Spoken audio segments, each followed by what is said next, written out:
Semoga saudara-saudara kita yang ada di Aceh, yang ada di Sumatera Barat dan di Sumatera Utara lekas membaik dan segera pulih dan juga bisa kembali seperti biasa.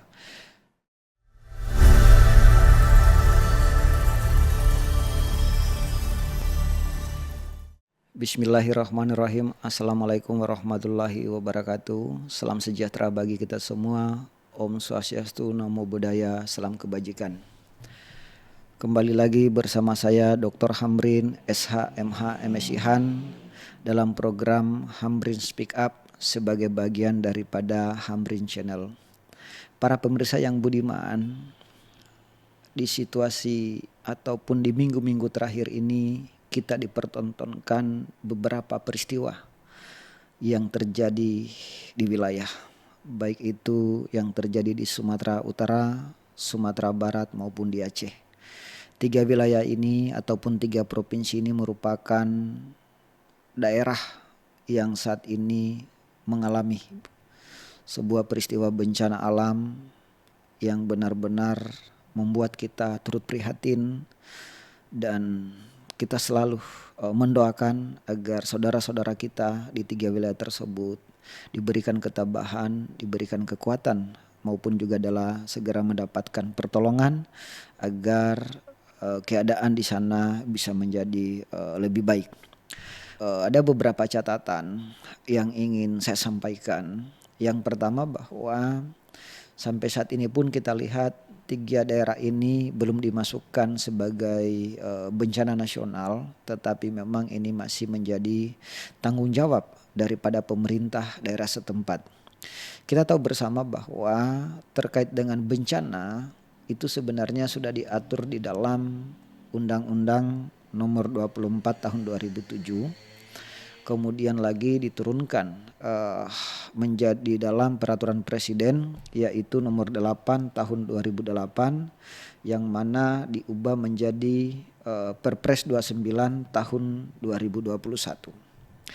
Peraturan ini sebenarnya telah mengakomodir bagaimana penanganan bencana baik secara nasional, provinsi maupun di tingkat kabupaten kota. Secara hierarki, kalau itu sudah jatuh menjadi bencana nasional, maka itu adalah sudah menjadi kewenangan pemerintahan pusat, di mana di bawah komando langsung presiden. Kemudian setelah itu adalah nanti diimplementasikan oleh Badan Nasional Penanggulangan Bencana Nasional. Kemudian sebenarnya kalau di tingkat daerah itu, di tingkat provinsi, itu adalah penanggulangan bencana itu adalah menjadi kewenangan gubernur dan juga Badan Nasional Penanggulangan Bencana di provinsi. Di tingkat kabupaten kota itu adalah menjadi kewenangan bupati dan wali kota dibantu oleh Badan Penanggulangan Bencana Kabupaten Kota. Ini merupakan secara hierarki yang diatur di dalam peraturan perundang-undangan terkait dengan mekanisme ataupun cara-cara penanganan bencana baik di tingkat nasional maupun di tingkat daerah. Namun yang menjadi menggelitik adalah ataupun menjadi catatan saat ini adalah banyaknya oknum-oknum yang menjadi persoalan adalah bahkan oknum pejabat yang mencari simpatik di saat masyarakat lagi berduka. Mestinya adalah hal-hal seperti ini tidak perlu terlihat lagi di saat masyarakat lagi kondisi terkena bencana ataupun musibah. Tapi menjadi aneh ketika banyak oknum pejabat yang memanfaatkan situasi bencana demi mencari simpatik. Padahal masyarakat kita tahu bersama tidak butuh ini saat ini, tapi masyarakat adalah membutuhkan bagaimana uluran tangan maupun doa-doa masyarakat itu bisa membantu masyarakat yang ada di sana.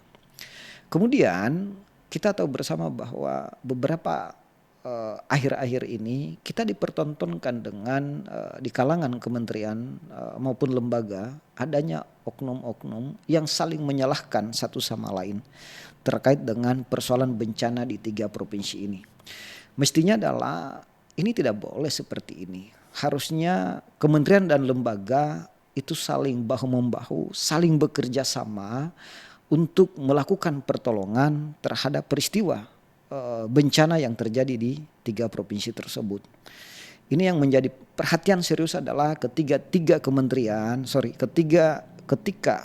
kementerian dan lembaga itu saling menyalahkan satu sama lain terkait dengan peristiwa tersebut. Bagi saya ini persoalan yang sangat keliru, apalagi penanganan yang butuh cepat itu yang diharapkan oleh masyarakat setempat.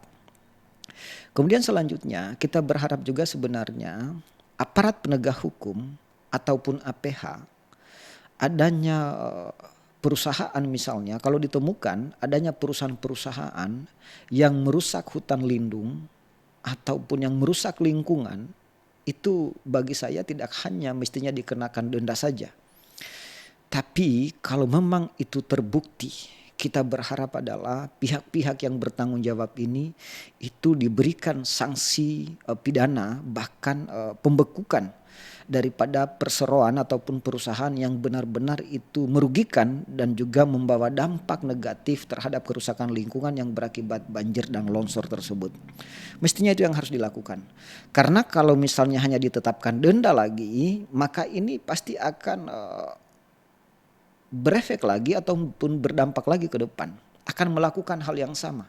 Tetapi ketika sudah diberikan efek jera, selain denda, kemudian pidana, kemudian pembekuan perseroan, bahkan pengambilan aset, mungkin akan berdampak positif supaya tidak ada lagi kejahatan-kejahatan lingkungan yang dapat membahayakan daripada kerusakan lingkungan itu sendiri. Karena memang persoalan ini adalah bisa juga kita katakan ini merupakan salah satu akibat dari kerusakan lingkungan. Makanya kita berharap aparat penegak hukum benar-benar profesional dalam persoalan-persoalan penanganan